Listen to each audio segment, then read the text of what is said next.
15 August 1947 ভারতের ইতিহাসের সবচেয়ে স্মরণীয় দিন। কিন্তু স্বাধীনতার সেই রাতে আসলে কি ঘটেছিল? কেন হলো দেশভাগ? কি ছিল র্যাডক্লিফ লাইন?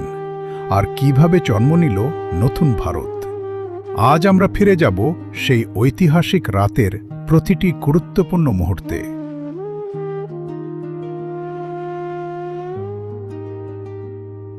প্রায় 200 বছর ধরে ব্রিটিশ শাসনের অধীনে ছিল ভারত।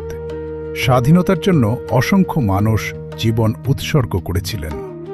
দেশ জুড়ে শুরু হয় স্বাধীনতা আন্দোলন। অহিংস আন্দোলন থেকে শুরু করে সশস্ত্র সংগ্রাম, সব পথেই একটাই লক্ষ্য, স্বাধীন ভারত। দ্বিতীয় বিশ্বযুদ্ধের পর ব্রিটেন অর্থনৈতিকভাবে দুর্বল হয়ে পড়ে। তখনই স্পষ্ট হয়ে যায় ভারতকে আর বেশি দিন শাসন করা সম্ভব নয়। 1947 সালে শেষ ভাইসরয় লর্ড মাউন্টব্যাটেন ঘোষণা করেন ক্ষমতা হস্তান্তরের পরিকল্পনা। কিন্তু এর সঙ্গে আসে দেশভাগের সিদ্ধান্ত।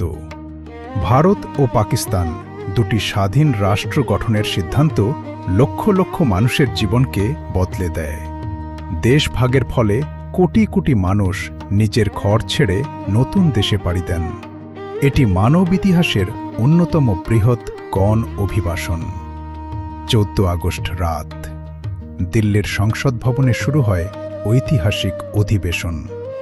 সবাই অপেক্ষা করছেন নতুন ভোরের। মধ্যরাতের কিছু আগে জওহরলাল নেহরু তার বিখ্যাত ভাষণ ট্রেসড উইথ ডেস্টিনি দিতে শুরু করেন। রাত ঠিক 12টা বাজতেই জন্ম নেয় স্বাধীন ভারত। দীর্ঘ 2 শতকের ঔপনিবেশিক শাসনের অবসান ঘটে। দেশ জুড়ে আনন্দের জোয়ার বয়ে যায়। মানুষ রাস্তায় নেমে স্বাধীনতার উৎসব পালন করতে শুরু করেন। 15 আগস্ট 1947-এর প্রথম সূর্যোদয়, এক নতুন দেশের নতুন স্বপ্নের সূচনা। এরপর লালকেল্লায় স্বাধীন ভারতের জাতীয় পতাকা উত্তোলন নতুন যুগের প্রতীক হয়ে ওঠে। তবে স্বাধীনতার আনন্দের পাশাপাশি দেশভাগের যন্ত্রণা বহু পরিবারকে গভীরভাবে আঘাত করেছিল।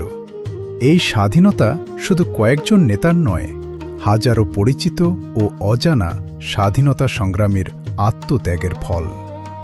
স্বাধীনতার পর শুরু হয় নতুন যাত্রা। গণতন্ত্র, সমতা এবং সংবিধানের ভিত্তিতে গড়ে ওঠে আধুনিক ভারত। আজ বিশ্বের অন্যতম বৃহৎ গণতন্ত্র ভারত। স্বাধীনতার সেই রাত আমাদের মনে করিয়ে দেয়, স্বাধীনতা অর্জনের পাশাপাশি তাকে রক্ষা করাও আমাদের দায়িত্ব। 15 আগস্ট শুধু একটি উৎসব নয়, এটি ত্যাগ, সাহস এবং আশার প্রতীক। যদি এই ইতিহাস আপনার ভালো লেগে থাকে, ভিডিওটি শেয়ার করুন এবং এমন আরও ইতিহাসভিত্তিক গল্পের জন্য আমাদের চ্যানেলটি সাবস্ক্রাইব করুন। জয় হিন্দ।